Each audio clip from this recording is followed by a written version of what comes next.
ब्रह्मांड की सबसे गहरी खाइयों में झांकिए, हमारे अपने सौर पड़ोस की शांत सीमाओं से कहीं आगे, और आपको एक ऐसी संरचना मिलेगी जो हिंसा पर आधारित है। गहरे अंतरिक्ष के जमे हुए शांत रेगिस्तान में अकल्पनीय पैमाने की एक संरचनात्मक टक्कर घटित हो रही है।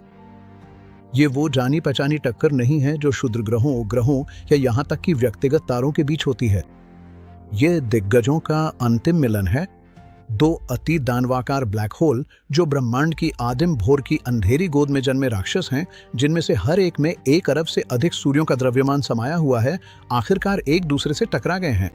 अनंत काल से वे अलग अलग आकाश गंगाओं के शांत केंद्रों में बसे हुए थे, लेकिन जब उनकी मेजबान आकाश गंगाएं करोड़ों वर्षों तक टकराईं और एक दूसरे को चीरती रहीं, तो ये दोनों गुरुत्वाकर्षण के केंद्र अदृश्य गतिशील घर्षण के हाथों खींचे गए और एक साझा केंद्र की ओर बढ़ते चले गए। अब वे अपने अंतिम और अपरिहार्य बंधन में प्रवेश कर चुके हैं, एक धीमा गुरुत्वाकर्षण से संचालित वॉल्ट्स। हर एक चक्कर उन्हें 1 प्रकाश वर्ष की अंशभर और करीब ले आता है। वे ब्रह्मांड की सबसे भारी एकल वस्तुएं हैं और वे एक ऐसी घटना को अंजाम देने की तैयारी कर रहे हैं जो वास्तविकता की ज्यामिति को हमेशा के लिए तोड़ देगी। जैसे जैसे ये दोनों दैत्य एक दूसरे के करीब आते हैं, एक अजीब और परेशान करने वाला ब्रह्मांडीय विरोधाभास उभरता है। जब वे कुछ 100 प्रकाश वर्ष की दूरी पर होते हैं, तो उनके चारों ओर की गैस और हजारों तारे एक ब्रह्मांडीय ब्रेक की तरह काम करते हैं। गुरुत्वाकर्षण स्लिंगशॉट्स के जरिए ब्लैक होल अपने पास की इस वस्तु को बाहर फेंक देते हैं, जिससे वे अपनी कक्षीय ऊर्जा खोते हैं और एक दूसरे के और करीब आ जाते हैं। लेकिन इस प्रक्रिया में ही खुद को रोक देने के बीच छिपे होते हैं। आखिरकार ब्लैक होल अपने पूरे पड़ोस को साफ कर देते हैं। वे अपने आसपास के हर भटके हुए तारे, हर धूल के बादल और हर गैस के परमाणु को दूर फेंक देते हैं। अचानक ब्रह्मांडीय ब्रेक गायब हो जाता है। ये दोनों दैत्य खुद को एक निर्जन निर्वात में फंसा हुआ पाते हैं, जो लगभग 3 प्रकाश वर्ष यानी 1 पार्सेक की दूरी पर एक दूसरे से अलग हैं। खगोल भौतिक विज्ञानी इसे फाइनल पार्सेक समस्या कहते हैं।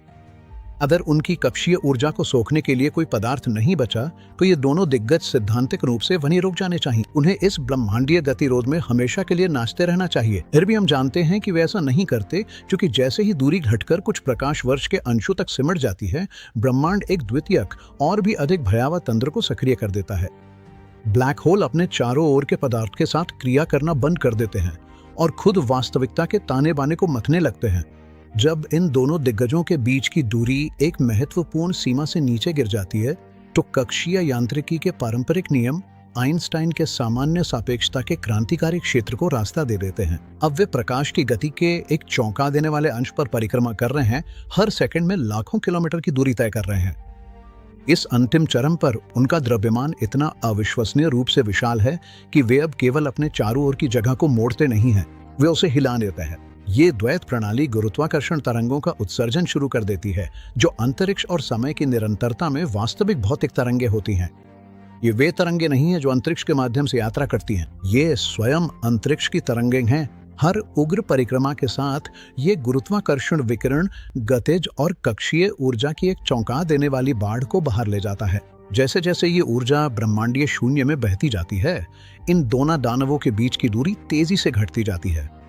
इवेंट होराइजन के पास समय स्वयं बेतहाशा फैल जाता है, सेकंड्स को एक व्यक्तिगत अनंतता में बदल देता है, जबकि भौतिक दूरी गायब हो जाती है। कई अरब वर्षों की यात्रा के अंतिम सेकंड आ चुके हैं।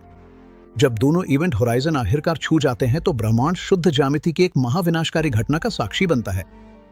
यहां कोई आवाज नहीं है, क्योंकि यहां कोई वातावरण नहीं है जो उसे पहुंचा सके।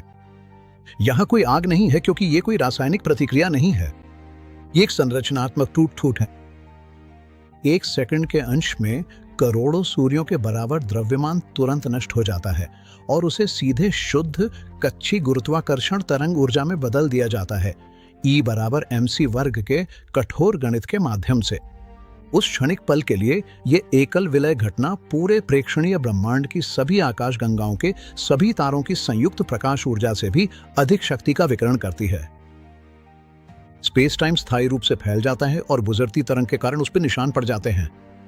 इसे ग्रेविटेशनल वेव मेमोरी इफेक्ट कहते हैं, जो ब्रह्मांड की स्थानीय ज्यामिति में एक स्थायी गैर रेखीय विस्थापन है। विलय से पहले का ब्रह्मांड ज्यामितीय रूप से विलय के बाद के ब्रह्मांड से अलग होता है। रिंग डाउन चरण समाप्त होता है, कंपन रुक जाते। दोनों अब एक अद्वितीय निर्विवाद सम्राट बन चुके हैं। इस ब्रह्मांडीय प्रचंडता के बाद जो बचता है वो है एक पूर्ण शांति, एक नया टाइटन, अथाह द्रव्यमान का एक अद्वितीय सिंगुलैरिटी अब स्थायी रूप से बदली हुई आकाशगंगा पर शासन करता है। अगर विलय असम्मित था तो गुरुत्वाकर्षण तरंगों का एक तरफा उत्सर्जन इस नए दैत्य को एक विशाल गुरुत्वाकर्षण झटका दे सकता है, जिससे ये अपनी मेजबान आकाशगंगा में हजारों किलोमीटर प्रति सेकंड की रफ्तार से दौड़ता चला जाए। लेकिन इस घटना की असली विरासत उन तरंगों में छुपी हैं जो बचकर निकल गईं। इस प्राचीन टक्कर से उत्पन्न हुई लहरें अंतरिक्ष के शून्य में प्रकाश की गति से बाहर की ओर यात्रा करती हैं। ये तरंगें अरबों प्रकाश वर्ष के खाली अंतरिक्ष में फुसफुसाती हुई चलती हैं, जब तक कि आखिरकार वे हमारे छोटे से ग्रह पर नहीं पहुंच जाती। यहाँ पृथ्वी पर ये हल्की ब्रह्मांडीय फुसफुसाहटें हमारे शरीरों से होकर गुजरती हैं, हमारे द्वारा घिरे हुए स्थान को अदृश्य रूप से खींचती और संकुचित करती हैं। हमारे अति सटीक लेजर इंटरफेरोमीटरों को किसी दूरस्थ प्राचीन ब्रह्मांडीय घंटी की तरह बजाने से पहले ये तरंगे हमारे ब्रह्मांड में हमारे स्थान का गहरा प्रमाण बन जाती हैं।